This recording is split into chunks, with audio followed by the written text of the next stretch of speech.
CBSE sample paper series का ये हमारा तीसरा पार्ट है, जिसमें हम सेक्शन सी को कवर करने वाले हैं, जो 3 मार्क्स से रिलेटेड है। 1 मार्क वाले एंड 2 मार्क्स वाले जो है वो ऑलरेडी हमने कंप्लीट कर लिया। डिस्क्रिप्शन में उनका लिंक मिल जाएगा, आप जरूर चेकआउट कर लीजिएगा।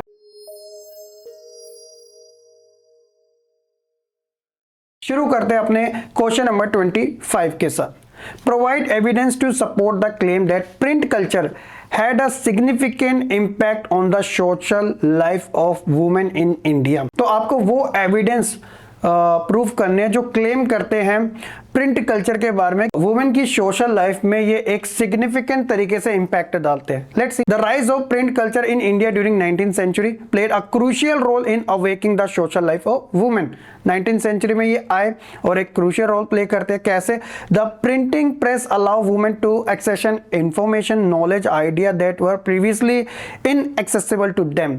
तो क्या है कि प्रिंटिंग की वजह से वुमेन को इंफॉर्मेशन, नॉलेज एंड आइडिया जैसी चीजें मिली जो पहले के समय पे नहीं मिलती थी। Women's magazine, newspaper and books provided a platform for women to express their view, idea and opinion on various issue such as education, gender equality, women's right and social reform. तो वुमेन मैगजीन, न्यूज़पेपर ऐसी जो platform है women's को provide कराया गया, जिससे कि वो अपने ओपिनियन और वेरियस टाइप के जो इश्यूज है, चाहे वो एजुकेशन को लेकर बात हो, जेंडर इक्वालिटी को बात हो या फिर वुमेन्स राइट्स को लेकर, तो वो वहां पे एक्सप्रेस कर सकते हैं इन सोशल रिफॉर्म्स के बेसिस पे। ठीक है। अगला क्वेश्चन है कि a worker in urban area who was working in a small factory was not paid his wages properly.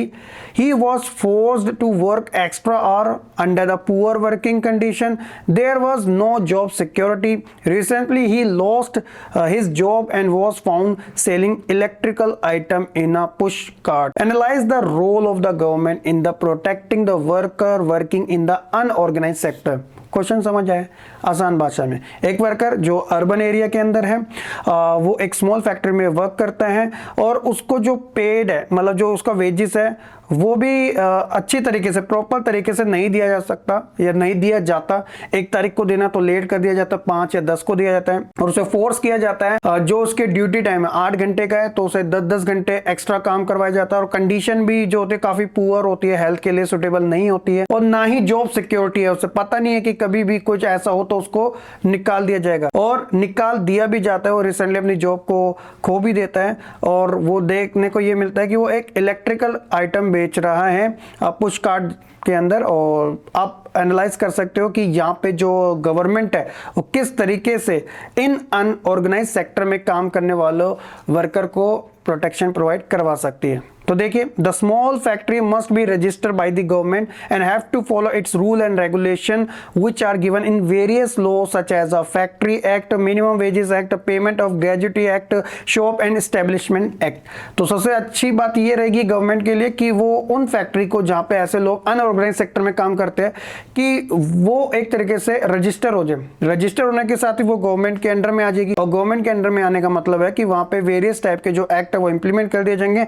जिससे फिर वर्कर को प्रॉपर तरीके से सैलरी भी मिलेगी, प्रॉपर तरीके से जो इनफ टाइम है वही करना पड़ेगा, कंडीशन साफ सुथरी होगी, जॉब सिक्योरिटी रहेगी। तो ये एक ग्रेट इनिशिएटिव है। इसके अलावा the government can provide loan to help unemployed educated youth to start their own businesses. तो देखो, बिजनेस स्टार्ट करना सबसे अच्छी चीज होती है, लेकिन प्रॉब्लम्स के लिए ये आती है कि पैसा नहीं होता। मतलब बिजनेस अर्निंग तो देता है, लेकिन शुरुआत करने के लिए अर्निंग की भी नीड होती है। तो गवर्नमेंट ऐसे में जो अनएम्प्लॉयड एजुकेटेड यूथ है उसको चीप रेट में, चीप इंटरेस्ट के साथ अमाउंट प्रोवाइड करा सके, ताकि वो एक इनिशिएटिव ले सके बिजनेस ओपन करके, जिसकी वजह से क्या होगा, जो जॉब है वो और ज्यादा क्रिएट हो सकती है। The worker are suppose to get medical benefit and under the law the factory manager has to ensure facilities like a drinkable water and a safe working. इसके अलावा जो वर्कर्स होते हैं उनको मेडिकल बेनिफिट देना, प्रोवाइड करवाना, law के according जो फैक्ट्री मैनेजर है वहां पे सारी फैसिलिटीज का होना, चाहे वो ड्रिंकेबल वाटर हो, सेफ वर्किंग हो, वटएवर, ये सारी चीजें। तो इस बेसिस पे हम कह सकते हैं कि अनऑर्गेनाइज सेक्टर को और ज्यादा बेटर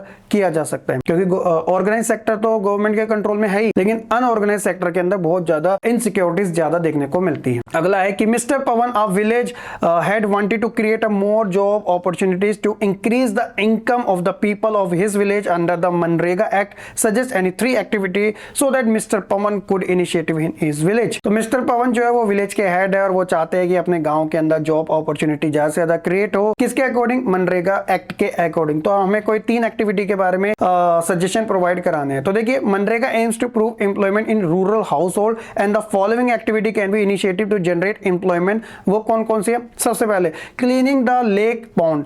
तो लेक को क्लीन करने से क्या होगा? तो इससे क्या होगा, जो वाटर है वो अच्छे तरीके से अवेलेबल हो सकता है, उसकी क्वालिटी बेटर हो सकती है। This can lead to increase the agriculture productivity which in turn can increase the income of the farmer. Additionally इसके साथ साथ cleaning of the lake pond can provide the employment opportunity for the local people. Village road construction, तो जितनी ज्यादा road अच्छी होगी तो और अच्छा रहेगा। This construction of the village road can improve the connectivity and the accessibility with the village, making it easier for the people to communicate, to work or transport goods. This can help the increase economic activity in the village, creating more job opportunity and boosting the income of the local people. तो ये एक better तरीका भी है। इस वजह से कहा जा सकता है कि जॉब अपॉर्चुनिटी क्रिएट करने तो कुछ ऐसे भी किया जा सकता है। क्वेश्चन नंबर 27 कहता है कि agriculture give boost to the industrial sector, justify the statement with the any 3 relevant points. कि एग्रीकल्चर किस तरीके से इंडस्ट्रियल सेक्टर को बूस्ट देता है, तो उसे हमें प्रूफ करना है इस स्टेटमेंट के थ्रू।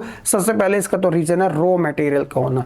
इंडस्ट्रियल किस तरीके से वर्क करता है? जब उसके पास रॉ मटेरियल होता है, अगर उसके पास रबर है तो उसे वो टायर बना सकता है, अगर उसके पास लकड़ी है तो उसे वो चेयर, बेड, ये सब बना सकता है। तो रॉ मटेरियल तो इंडस्ट्री के लिए काफी ज्यादा जरूरी है। Agriculture is a significant source of raw material for a various industry such as a food processing, textile and paper. हर एक सेक्टर के अंदर आप देख लीजिएगा। एग्जाम्पल के तौर पर cotton industry rely heavy on the production of the cotton from agriculture field, और इसके साथ ही फूड प्रोसेसिंग इंडस्ट्री रिलाई करती है agriculture product such as a fruit, vegetable and seeds. इसके अलावा मार्केट एक्सपेंशन, इससे क्या होगा कि इससे ये बेनिफिट होगा कि agriculture provide a vast market for a industrial product. Example के तौर समझने की बात करते हैं, the use of agriculture machinery such as tractor, tillers, harvester create a demand of the industrial goods including steel, plastic and rubber. और इसके साथ ही the growth of the agriculture sector increase the purchasing power of the farmer who become a significant consumer group of the industrial product such as a consumer good, automobile and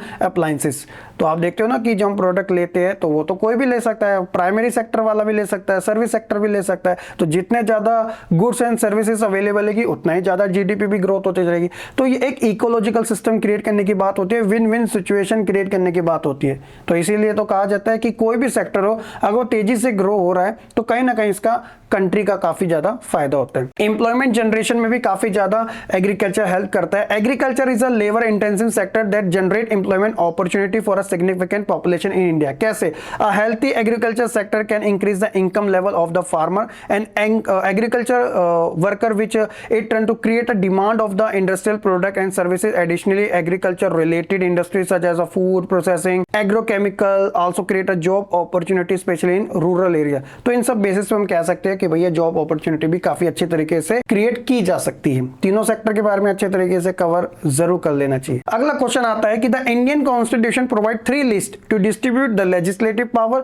state any 2 subject that are included in the union list, in which list the subject education in included and why. तो हमारे constitution के अंदर 3 list distributed की गई है legislative power के अंदर, उसे हमें बताना है। और किसी 2 सब्जेक्ट के ऊपर बात करनी है जो स्टेट लिस्ट से जुड़े हुए हैं, जिसके अंदर अलग से यूनियन लिस्ट भी आ जाती है। और वो कौन सा सब्जेक्ट है जिसके अंदर एजुकेशन इंक्लूडेड है और क्या उसका रीजन है। तो एक एक करके समझने की कोशिश करते हैं। The Indian constitution has a 3-fold distribution of the legislative power which contain 3 list, जिसके अंदर द यूनियन लिस्ट जो कि एंटायर कंट्री के बारे में काम करती है, स्टेट लिस्ट जो कि पर्टिकुलर स्टेट के बारे में काम करती है, एंड द कॉन्करेंट लिस्ट जिसके अंदर कुछ ऐसे कॉमन सब्जेक्ट होते हैं जिसमें union list plus state list दोनों मिलजुल के काम करती है।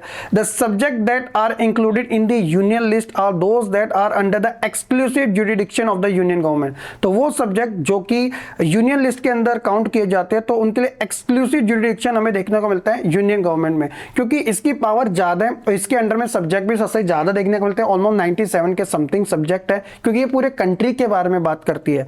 Some of the subject that are included in the union list, तो वो कौन कौन से हैं? जैसे डिफेंस हो गया कंट्री का, फॉरेन अफेयर हो गया एंड रिलेशन हो गया, बैंकिंग, करेंसी, और इसके अलावा coinage, railway and air transport, post and telegraph, census and statistics, ये सारे के सारे यूनियन लिस्ट में हमें देखने को मिलते हैं। और हमने बात करी थी एजुकेशन की, तो एजुकेशन सब्जेक्ट जो आता है वो कॉन्करेंट लिस्ट में आता है। जैसे बहुत सारे बच्चे हैं जो सीबीएसई बोर्ड से पढ़ते हैं, सीबीएसई स्टैंड करता है सी फॉर सेंट्रल, तो ये यूनियन लिस्ट के अंदर में आ जाता है। और बहुत सारे स्टूडेंट्स ऐसे भी है जो कि सीबीएसई से ना पढ़ के वो स्टेट बोर्ड से पढ़ते हैं, तो किसी का यूपी बोर्ड है, किसी का हरियाणा बोर्ड है, तो एजुकेशन तो दोनों जगह है। तो education comes under concurrent list, जिसमें स्टेट एंड यूनियन दोनों मिलजुल के काम करते हैं, which mean the both union government and the state government have the power to make a law on this subject. The concurrent list contains subjects that are the common interest to the both union and the state government। हो सके आप ये question अच्छे से समझ चुके हैं। और आज का हम लास्ट क्वेश्चन के बारे में कवर करें, जो कि है tertiary activity help the development of the primary and the secondary sector. कैसे एक्सप्लेन कीजिएगा कि आज के समय जो तीसरा सेक्टर है हमारा, वो प्राइमरी एंड सेकेंडरी सेक्टर के लिए भी काफी ज्यादा हेल्प कर रहा है। इन एनी कंट्री, किसी भी देश की आप बात कीजिएगा, सेवरल सर्विसेज, कौन कौन सी, हॉस्पिटल्स हो, एजुकेशनल इंस्टीट्यूशन हो, पोस्ट एंड टेलीग्राफ सर्विसेज हो, police station, court, village administrative office, municipal corporation, defence, transport, banks and insurance company are required. तो हर जगह इन सब की तो जरूरत होती है ऑब्वियसली। अब हमारे देश में देख लेगा, ये सारी चीजों की नीडेड तो रहती है। This can be consider basic service, और ये बेसिक होती है, ऐसे नहीं कि पुअर सेक्शन इसे अफोर्ड नहीं कर सकता या उनको इसकी नीड नहीं होती, सबको नीड होती है। डेवलपिंग कंट्री, भारत जैसे देश के अंदर, the government must take responsibility for the provision of these services. The development of the agriculture and industry lead to the development of the service such as the transport, trade and storage. अगर primary sector से इतना सारा raw material collect किया जाता है, तो उसे industry में ले जाने का काम भी तो सर्विस सेक्टर का है, यानी कि ट्रांसपोर्ट का है। अगर वो इंडस्ट्रियल सेक्टर के अंदर, यानी कि सेकेंडरी सेक्टर के अंदर जो रॉ मटेरियल आता है, जिससे एक रेडी प्रोडक्ट बनता है, तो उसे भी all over India, various state and out of the India भेजने का काम भी तो ट्रांसपोर्ट का होता है। अब ट्रांसपोर्ट और रोड वाइज भी होते हैं, पोर्ट्स भी होते हैं, एरोप्लेन भी होते हैं, हर एक टाइम में सर्विस सेक्टर तो काम आता ही है। The greater of the development of the primary and secondary sector, जिस तरीके से प्राइमरी सेकेंडरी सेक्टर डेवलप करेगा, the more would be a demand for such a services. तो इसी के साथ ही सर्विस सेक्टर की भी डिमांड और ज्यादा बढ़ती रहेगी। आप कोई प्रोडक्ट खरीदते हो, वन टाइम परचेज करते हो, उसके बाद कितनी बार आपको सर्विसेज करवानी पड़ती है, तो ये भी तो काफी ज्यादा मैटर करता है आपके लिए। ठीक है, तो ये है हमारा क्वेश्चन नंबर 29 का आंसर। तो ये थे हमारे सेक्शन सी से रिलेटेड 3 मार्क्स वाले इंपॉर्टेंट क्वेश्चन, और उसके बाद हम बात करेंगे अपने नेक्स्ट सेक्शन के बारे में, डी वाले में। तो इस तरीके से ये जो कंप्लीट सैंपल क्वेश्चन पेपर है, वो आपको सीरीज वाइज अच्छे तरीके से विद डिटेल के साथ, एक्सप्लेनेशन के साथ मैं आपको प्रोवाइड कर रहा हूँ। होप सो कि बच्चों आपको पसंद आ रहा है। लाइक, कमेंट, शेयर करने के साथ चैनल को सब्सक्राइब करना बिल्कुल ना भूलेगा, और अपडेटेड जितने भी सेक्शन है वो आपको डिस्क्रिप्शन में देखने को मिल जाएंगे, जरूर चेकआउट कीजिएगा। मिलते हैं नेक्स्ट वीडियो में। खुश रहे, पढ़ते रहे और ऐसे ही आगे बढ़ते रहे।